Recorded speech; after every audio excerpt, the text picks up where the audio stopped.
My handbag containing my passport has vanished without a trace. Panic set in as I searched frantically, feeling the weight of my mother-in-law Susan's critical gaze upon me. Her expression was a mix of disapproval and sardonic amusement. "You brought this on yourself," she sneered, her voice dripping with mockery. "A careless wife like you deserves this. We're heading to the USA soon. Consider this your goodbye." Her laughter echoed in the room, amplifying my humiliation. In that moment, the harsh reality struck me. I had made a serious mistake by trusting Susan with my belongings. Her betrayal left me feeling utterly powerless. "My name is Deborah, and I'm 31 years old. I've been married to Gabriel for 2 years, and while we haven't started a family yet, we've built a comfortable life in a town near his parents. Even after our marriage, I've balanced my career with household duties, striving to maintain a sense of harmony. It's been 6 years since my father-in-law passed away, leaving Susan alone. Since then, she frequently visits our home, criticizing my housekeeping, which has become a constant source of stress. 'Why would you quit your job?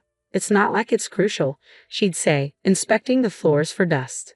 'You can't manage both roles effectively, and your housekeeping skills are mediocre at best. Gabriel deserves better,' she'd sigh dramatically, gesturing at the dust.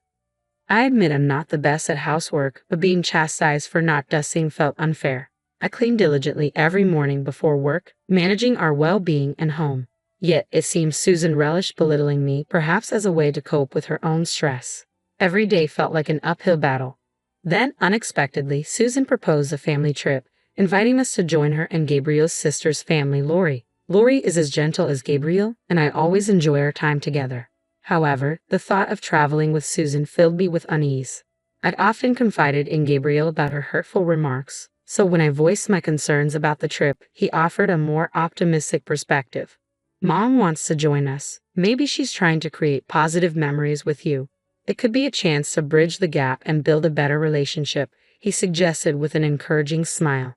"You're right," I replied, trying to muster some enthusiasm. "It's our first trip together. Maybe we'll create wonderful memories and break down some barriers." I agreed, buoyed by Gabriel's optimism. Susan took charge of all the planning, from choosing the destination to mapping out the itinerary, leaving us to adjust our schedules to fit hers. "I wonder where Mom has in mind. Hopefully, it's not too pricey," Gabriel mentioned casually. She mentioned New Zealand in her email. I sighed, my apprehensions confirmed. Susan had chosen an extravagant international destination without considering our financial situation. "Well, we can't change it now. Mom picked it, so let's go along with her choice this time," Gabriel reasoned. Understanding his perspective, I managed to finance the trip from our savings. Gabriel, Lori's husband, and I synchronized our vacations, and soon we were set to depart. When we arrived in New Zealand, time flew as we immersed ourselves in the breathtaking landscapes and savored the delicious cuisine. Before we knew it, it was time to head back home. "It was such an amazing trip. I even got quite a tan," Susan exclaimed cheerfully, still enthusiastic even at the airport. "Yes, it was truly fantastic and enjoyable," I replied, trying to match her excitement. However, I couldn't shake a lingering sense of disappointment. "What's bothering you? You seem a bit down," Gabriel observed, noticing my expression. "Well, it's not a big deal," I began, preparing to share my mixed feelings about the trip. "Despite the success, I felt disappointed that I hadn't connected with your mom as much as I'd hoped. We hardly had any private moments to talk during the trip," I told him. He placed a comforting hand on my shoulder and reassured me with a smile. "Don't worry too much about it. We all had a great time together, and that's what counts." His reassurance helped, but a part of me wondered if I was overthinking things. As we navigated the busy airport, Susan suddenly announced, "It's quite crowded here. I need to use the restroom before we board."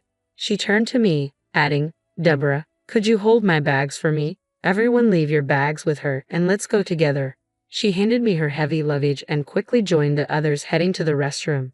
"I actually need to use the restroom too," Lori said, noticing my overwhelmed expression. "I'll take over once I'm back. Just wait here for me." Not long after they left, Susan returned alone. "That was quick," I remarked, surprised to see her. "It was empty," she replied, glancing around. "Now, where did you put my bags?" "They're right over there." I pointed to her luggage at my feet. "Why is my expensive bag on the floor?" she snapped. "I gave it to you so it wouldn't be set down." "How could you be so careless?" She picked it up, holding it protectively as if it were a prized possession. Meanwhile, I was still struggling to manage everyone else's bags. Enough. You're so thoughtless. Why don't you go to the restroom too? I'll graciously keep an eye on your bags. Just leave them on the floor. Your inexpensive bag will be fine, she stated with an air of arrogance. Thank you. I'll be quick, I replied, placing my bag on the ground before hurrying toward the restroom, only to find a long line waiting for me. When I finally entered, Lori emerged shortly after. What about the bags, Deborah? She asked anxiously. I left them with Gabriel's mom so I could use the restroom, but it's really crowded in there. This might take a while, I explained, feeling a bit uneasy despite Susan's earlier claim that the restroom was empty. After what felt like an eternity, I finally made my way back. Lori was waiting for me, clearly not wanting to risk getting lost as she often struggled with directions. Together, we headed back to where we had left Susan, who was standing there alone, with the men nowhere in sight. Thanks for keeping an eye on the bags, I said, scanning the area.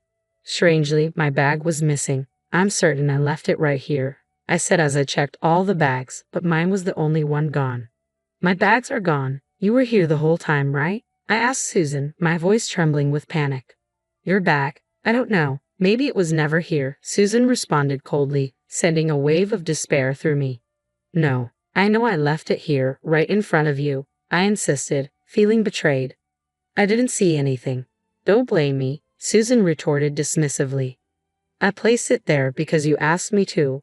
What should I do now? My passport was in that bag, I cried out, my distress mounting as my mind raced with panic. Susan sneered at me, her smile dripping with sarcasm. Maybe this is karma for how you treated my bag, tossing it on the floor. A lousy wife like you deserves to suffer the consequences and stay behind in the USA. I don't have time to deal with this. You're on your own, or I'll leave without you, she declared coldly. Goodbye, she laughed mockingly, igniting a surge of anger within me at her callous words. But this wasn't just my problem. My bag contained everyone's passports. Without it, none of us could return to the USA. Susan's expression froze in disbelief. What? Why do you have everyone's passports? She grasped my arm, her voice rising in alarm. Lori, who had been listening intently, stepped in to clarify. We were worried about losing them with all the luggage, so Gabriel took charge of them. You might have forgotten because you were busy, Mom, Lori explained gently. Susan reacted sharply. Is that so? I must have been distracted and forgot, she admitted, her tone shifting as the gravity of the situation dawned on her. But why were the passports with you and not with Gabriel? That's odd. Gabriel had too much to carry, so I've been holding on to them since we left the hotel, I explained calmly, trying to diffuse the tension.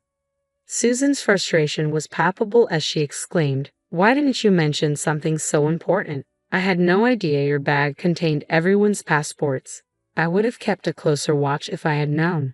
I found it hard to believe Susan's sudden concern. What do you mean you took your eyes off my bag? Even if you didn't know about the passports, was my bag stolen? I questioned, looking at Lori, who appeared pale and alarmed. Mom, please explain. Was Deborah's bag stolen? I have no idea if it was stolen. It was simply gone when I noticed, Susan retorted coldly, standing with her arms crossed, unapologetic.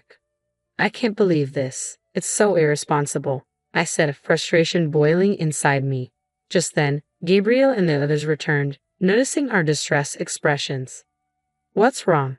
Is everything okay? Gabriel asked, concern etched on his face. I quickly recounted the situation, and he sighed deeply, casting a disappointed glance at Susan. This is serious. We need to search for the bag immediately, he said.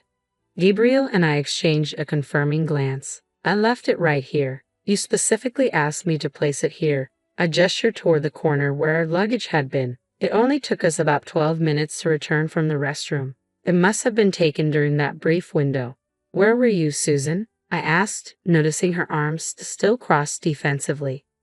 I was right here the whole time, keeping an eye on the bags, Susan replied firmly. I wouldn't have wandered off, especially with everyone's important luggage, but your bag was on the edge and out of my direct line of sight. I'm only human. I can't be perfect, she added, turning away. Let's file a theft report and check the surveillance cameras. The thief might still be nearby. We should act fast, Gabriel suggested, starting to approach airport personnel. However, Susan grabbed his arm. Hold on a moment. Filing a theft report seems extreme. It would be more practical and faster to get the passports reissued, she argued. Gabriel shook off her grip, determined. No, we need to act now and cover all our bases.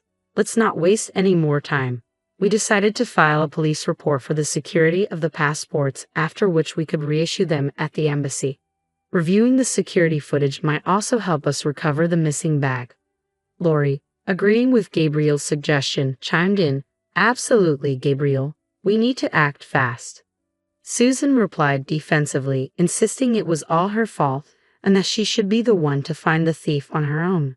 She argued that police involvement was unnecessary, her temper flaring as she vehemently pressed her point. That's not fair, Mom.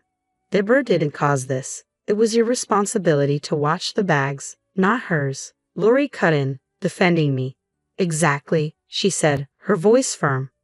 What I wanted to say to Susan was met with Gabriel's support as he placed a comforting hand on my shoulder.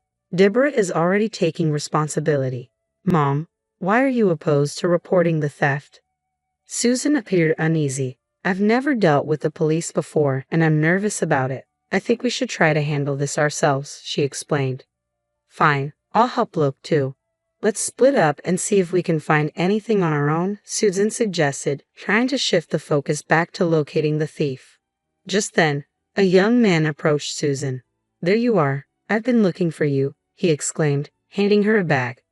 I found this and thought you might be in trouble for leaving it behind. I'm relieved I found you. Your trip could have been ruined. Stunned, I took the bag from him. Where did you find it? I asked. In the lounge, on a table. I tried to get her attention, but she didn't hear me and walked off into the crowd, he explained. We thanked him profusely before turning to Susan, who was visibly shaken. Mom, what's going on? Why was Deborah's bag left in the lounge? Gabriel asked, his voice trembling with frustration. You left Deborah's bag there on purpose, didn't you? And you hadn't been watching any of our luggage either, have you? The weight of her oversight and its implications hung heavily in the air. It's unbelievable that you would treat Deborah this way, deliberately leaving her bag in a distant lounge to avoid security cameras. You knew they would reveal what happened, Lori said, her gaze locked on Susan with unmistakable disdain. I quickly checked the bag's contents. Passports, wallets, and mobile phones were all safe. We were incredibly fortunate that such a considerate person had found it. Relieved yet seething with anger, I confronted Susan. How could you do this? Susan, why would you behave like this? My frustration was clear and palpable. Unrepentant, Susan shrugged. I threw your precious bag on the floor because I was upset. I'm not the villain here. Who would have guessed that this shabby bag held everyone's passports? It was just a moment of frustration in the lounge. I didn't leave your luggage unattended, so don't misinterpret my actions, she defended herself. That's enough, Gabriel interjected loudly. Susan, think about how you've been treating Deborah since we got married. I kept hoping you'd change, but I was wrong. I failed to understand the pain you were causing her, Gabriel said sincerely, his apology bringing tears to my eyes. He turned to Susan with resolve. Mom, deliberately mishandling someone else's property is akin to theft, whether you realize it or not. Reviewing the surveillance footage will clarify what happened. Susan looked stunned by Gabriel's words. Wait, Gabriel, you're not seriously considering involving the police, are you? We're family, and Deborah is your wife, even if it's only by marriage. There's no crime in a mother taking her daughter-in-law's bag, she pleaded, desperation creeping into her voice. Gabriel's expression hardened. That reasoning is absurd, Mom. Your first step should be to apologize to Deborah, not to avoid responsibility by using our bond as an excuse. It's embarrassing for a mother. We won't report this to the police, but this incident has made it clear that we need serious changes in how we handle our family dynamics. He took my hand, a sign of solidarity. We're severing ties with you. Don't show your face to Deborah or me again. We'll be taking a different flight home. Please, Gabriel, hold on. This is too sudden. I can't accept this. Just give me a chance to apologize and make amends. I'm begging you, Susan pleaded, her voice tinged with remorse. She clung to Gabriel's feet, trying to stop him from walking away. This is disgraceful. Please stop, Lori interjected, her voice breaking as she pulled Susan away, tears streaming down her face. Together with her husband, they escorted Susan away, leaving Gabriel and me alone. Are you sure about this, Gabriel? Cutting ties with your mom? I asked, concern filling my voice. It's necessary. You're the most important person in my life. I should have protected you better, he replied, embracing me warmly.